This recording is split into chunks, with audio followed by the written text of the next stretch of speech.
আসসালামু আলাইকুম এভরিওয়ান। আজকে আমি চিকেন রোলের একটি মজাদার রেসিপি নিয়ে এসেছি আপনাদের জন্য। এই রোলটা আমি এবং আমার পরিবারের সকলেই পছন্দ করি, সেই জন্য এই রোলটা আপনাদের সকলের সঙ্গে আজকে শেয়ার করছি, বানিয়ে দেখাচ্ছি। রোলগুলো ওপরের অংশটা ক্রিস্পি এবং ভেতরের অংশটা কিন্তু খুবই জুসি হয় এই রোলগুলোর। সেজন্য আজকে আমি আপনাদের সঙ্গে এই রেসিপিটা শেয়ার করতে যাচ্ছি। রেসিপি ভালো লাগলে অবশ্যই আমার চ্যানেলটাকে প্রথমে সাবস্ক্রাইব করে নেবেন এবং লাইক দিয়ে পাশেই থাকবেন সবসময় আশা করি। প্রথমে একটি বাটিতে একটি নর্মাল টেম্পারেচারের থাকা ডিম দিয়ে দিলাম। ডিমটাকে ভালো করে হ্যান্ড উইক্সের সাহায্যে ভালো করে ফেটিয়ে নিব। ফেটিয়ে নেওয়ার পর এর মধ্যে দিয়ে দিব 2 কাপ পরিমাণ ময়দা,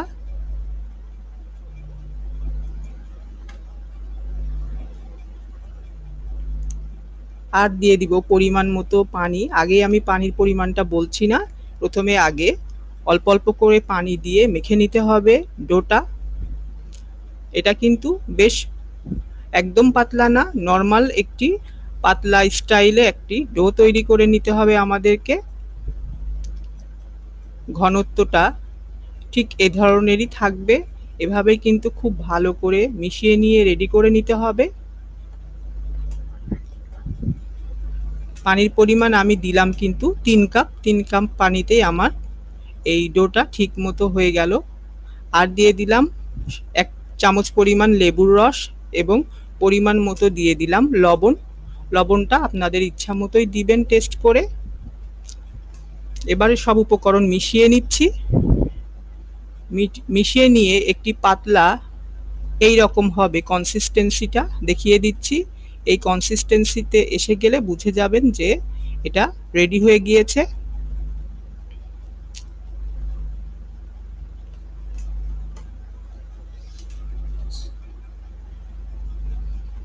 এভাবেই কিন্তু আমি রোলগুলো তৈরি করে নিব।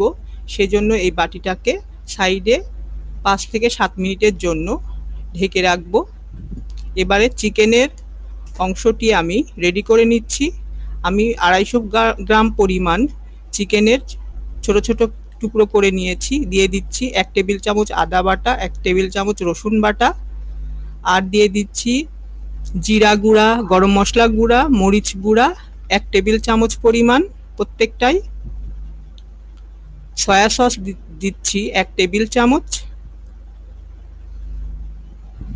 পরিমাণ মতো লবণ দিব। বেশি লবণ দিব না, কারণ সয়া সসের মধ্যে যথেষ্ট লবণ থাকে, লবণটা বুঝে দিতে হবে। এবারে সব কিছু একসঙ্গে ভালো করে হাত দিয়ে মেখে নিচ্ছি। মেখে নিয়ে এবারে আমি মাংসটাকে রান্না করে নিব। সেজন্য একটি প্যানে প্রথমে দিয়ে দিচ্ছি 2 টেবিল চামচ পরিমাণ তেল। তেলটাকে গরম করে মাংসটাকে 5 মিনিট ভেজে নিব।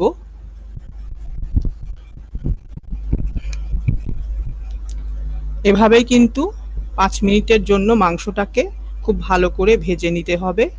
এবারে দিয়ে দিচ্ছি 2 কাপ পরিমাণ পেঁয়াজ কুচি, আর দিয়ে দিচ্ছি লবণ পরিমাণ মতো। 2 টেবিল চামচ পরিমাণ কাঁচামরিচ কুচি দিয়ে দিলাম। মাংসের সঙ্গে কাঁচামরিচ পেঁয়াজ খুব ভালো করে মিশিয়ে নিতে হবে। পেঁয়াজটা সিদ্ধ করার প্রয়োজন নেই, জাস্ট একটু মাংসের সঙ্গে ভেজে নিলেই হবে। 4-5 মিনিট এভাবেই কিন্তু হালকা আঁচে ভেজে নিব। মাংসটা কিন্তু পেঁয়াজের সঙ্গে মিশে গিয়েছে। এবারে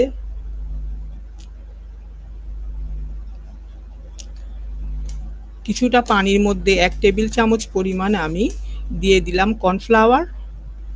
কর্নফ্লাওয়ারটা পানির সঙ্গে গুলে এই পর্যায়ে আমি মাংসের মধ্যে দিয়ে দিব। এই কর্নফ্লাওয়ারটা দেওয়ার কারণ কিন্তু মাংসটা ঝরঝরে হয়েছে, এই কর্নফ্লাওয়ারটা একটি বাইন্ডিং এর কাজ করবে মাংসের মধ্যে, সেই জন্যই কিন্তু কর্নফ্লাওয়ার ইউজ করলাম। কিছুক্ষণ নাড়ার পর দেখা যাবে একটি বেশ থকথকে একটি ডো আকারে তৈরি হয়ে গিয়েছে। এভাবে আর 5 থেকে 6 মিনিট রান্না করে নিলেই রেডি হয়ে যাবে। দেখুন মাংসটা কিন্তু অলরেডি হয়ে গিয়েছে।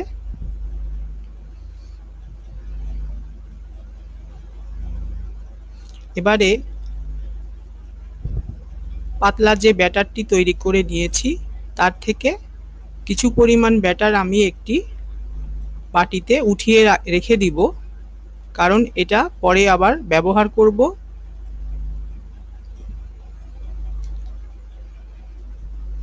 কিছুটা ব্যাটার আমি অন্য একটি পাত্রে উঠিয়ে রেখে দিলাম। আবারও দেখিয়ে দিচ্ছি ব্যাটারের কনসিস্টেন্সি।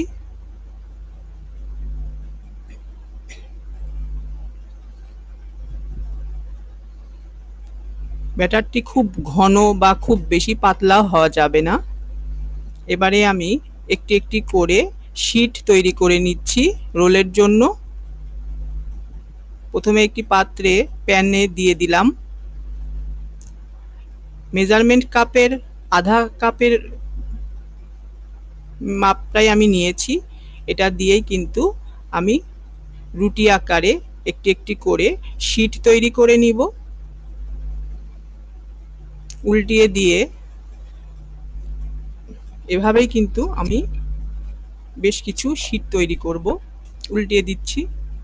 সাইডের অংশ যখন উঁচু উঁচু হয়ে যাবে তখনই কিন্তু বুঝে নিতে হবে শীটটা প্রায় রেডি হয়ে গিয়েছে। সেই পর্যায়ে কিন্তু শীটটাকে উল্টিয়ে দিব। শীট তৈরির এই মেজারমেন্ট আসলে 30 থেকে 40 সেকেন্ড সময় লাগে একটি শীট তৈরি করতে। এভাবেই কিন্তু উল্টে পাল্টে শীটগুলো আমি রেডি করে নিব। 13 থেকে 14টা শীট কিন্তু আমার হয়ে গিয়েছে। পুরুত্বটা আমি দেখিয়ে দিলাম যে শীটের পুরুত্বটা কেমন হবে। একটি একটি রুটি নিয়ে এলাম। এবারে আমি একটি আঠালো ব্যাটার তৈরি করে নিব, যেটা আমাদের রোলটাকে আটকে রাখতে সাহায্য করবে। সেজন্য 1 কাপ পরিমাণ দিয়ে দিলাম ময়দা। পরিমাণ মতো একটু পানি দিয়ে এটাকে মেখে নিব। জাস্ট একটি আঠালো একটি জিনিস তৈরি করে নিতে হবে ময়দা দিয়ে। এরকম হবে। এটা আমি রোলে আঠার মতো করে ব্যবহার করব। এবারে রুটির সাইডের অংশগুলো এভাবে লাগিয়ে নিচ্ছি আঠালো ময়দার যে ব্যাটারটি তৈরি করলাম সেটা। এবারে চিকেনের পুরটা দিয়ে দিব আর সাইডগুলো এভাবে উঠিয়ে চিকেনটাকে কিন্তু ঢেকে দিচ্ছি। আর এই পাশ থেকে নিয়ে যে রোল আকারে আঠার সঙ্গে লাগিয়ে রোলটা রেডি করে নিব। জাস্ট এভাবে আমার ট্রিকটা ফলো করলেই চলবে, তাহলে কিন্তু খুব সুন্দর রোল তৈরি করতে পারবেন। শেপটাও ঠিক থাকবে। সবগুলো আমি এভাবেই কিন্তু রোল তৈরি করে নিব। আর ভেজে নেওয়ার আগে কিন্তু আমাদেরকে রোলটাকে যে ব্যাটারটি তুলে রেখেছিলাম তার মধ্যে রোলগুলোকে এভাবে গড়িয়ে নিয়ে ব্রেড ক্যাম্প বা আপনারা ইচ্ছা করলে পাউরুটির মধ্যেও দিতে পারেন। টোস্ট বিস্কুটের গুঁড়াও ইউজ করতে পারেন, যার যেটা ভালো লাগে। ব্রেড ক্যাম্পের মধ্যে ভালো করে গড়িয়ে ডিপ ফ্রাই করতে হবে এগুলো।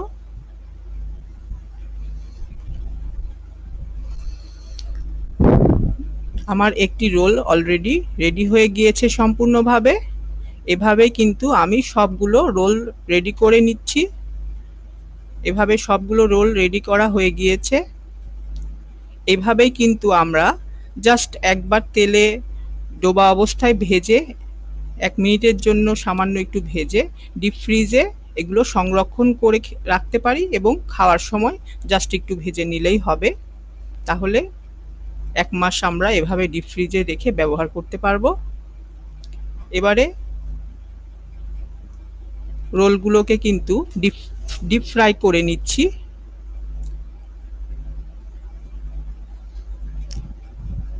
মিডিয়াম আঁচে এভাবে রোলগুলো কিন্তু ভেজে নিতে হবে।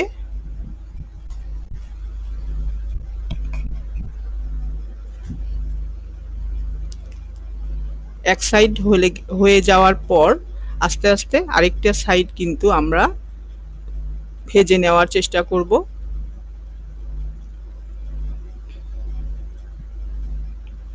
এক সাইড ব্রাউন হয়ে এসেছে, এভাবে উল্টে পাল্টে কিন্তু রোলগুলো সবই ভেজে নিব। রোলগুলো রেডি হয়ে গিয়েছে। রেসিপিটা ভালো লাগলে আমার চ্যানেলটাকে প্রথমে সাবস্ক্রাইব করে নেবেন, কারণ এটা কিন্তু খুব টেস্টি একটি রেসিপি।